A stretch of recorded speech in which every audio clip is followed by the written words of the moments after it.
मीना एक छोटे से गांव की मेहनती लड़की थी। उसके पिता किसान थे और माँ घरों में काम करती थी। बहुत मुश्किल से पैसे जोड़कर उन्होंने मीना को शहर पढ़ने भेजा था। शहर में मीना एक छोटी सी झुग्गी बस्ती में किराए के कमरे में रहती थी।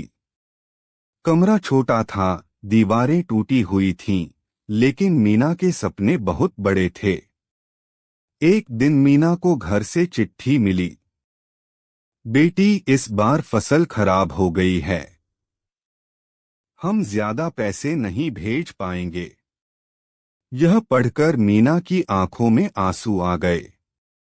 मीना अगर मैं खुद कुछ काम करूं तो बाबूजी की मदद हो सकती है। एक दिन शाम को मीना पानी भरने के लिए हैंडपंप पर गई। वहां उसने एक लड़की को देखा। लड़की परेशान थी। मीना ने पूछा, तुम ठीक हो? लड़की बोली, मेरा नाम लिली है। मैं इस शहर में नई हूँ। मीना बोली, अगर तुम्हें कोई परेशानी ना हो तो तुम मेरे साथ रह सकती हो। कुछ दिन बाद दोनों के पास पैसे खत्म होने लगे। मीना बोली, अगर ऐसे ही चलता रहा तो हम दोनों को वापस गांव जाना पड़ेगा। लिली बोली। नहीं, हम हार नहीं मानेंगे। फिर दोनों देर रात तक सोचती रहीं कि क्या काम किया जाए।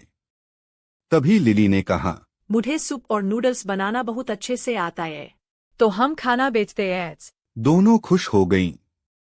अगले दिन दोनों ने थोड़े पैसे मिलाकर एक छोटा सा ठेला लगा लिया। ठेले पर लिखा था, लिली का स्वादिष्ट सूप और नूडल्स सिर्फ 10 रुपए। लोग पहले तो हंसने लगे, 10 रुपए में क्या मिलेगा? लेकिन जब लोगों ने खाया तो सब हैरान रह गए। वाह, कितना स्वादिष्ट है! धीरे धीरे भीड़ लगने लगी।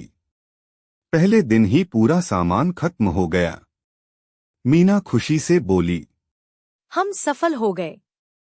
उसी बाजार में एक आदमी की दुकान थी, कालू हलवाई। उसकी दुकान पर पहले बहुत भीड़ रहती थी, लेकिन अब सब लोग मीना और लिली के ठेले पर जाने लगे। कालू हलवाई गुस्से में बोला, इन लड़कियों ने मेरा सारा धंधा खराब कर दिया। उसने ठेला बंद करवाने की योजना बनाई। चाल, एक रात कालू ने उनके ठेले का सामान खराब कर दिया। अगले दिन जब मीना और लिली ठेला लगाने आईं तो सारा सामान खराब था। मीना रोने लगी। अब हम क्या करेंगे? लेकिन लिली बोली, कोई बात नहीं, हम फिर से शुरू करेंगे। धीरे धीरे उनकी दुकान फिर चलने लगी। अब लोग दूर दूर से आने लगे। एक दिन शहर के एक बड़े होटल का मालिक, इतना स्वादिष्ट खाना मैंने कभी नहीं खाया। उसने कहा, क्या तुम मेरे होटल में काम करना चाहोगी? मीना खुश हो गई। लेकिन उसी रात एक अजीब घटना हुई। रात को मीना की आंख खुली। उसने देखा लिली कमरे में नहीं थी।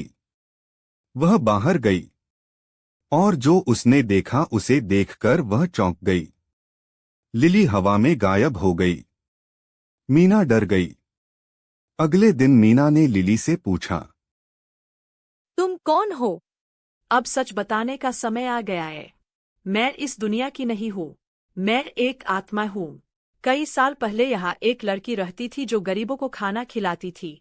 मैं वही लड़की हूँ। दिनों बाद मीना को बड़ी नौकरी मिल गई। उसकी मेहनत रंग लाई। लिली बोली, अब मेरा काम पूरा हो गया। मीना बोली, तुम मुझे छोड़कर मत जाओ। लिली मुस्कुराई। सच्ची दोस्ती कभी खत्म नहीं होती। और धीरे धीरे लिली रोशनी में बदलकर आसमान में चली गई। सालों बाद मीना शहर की बड़ी शेफ बन गई।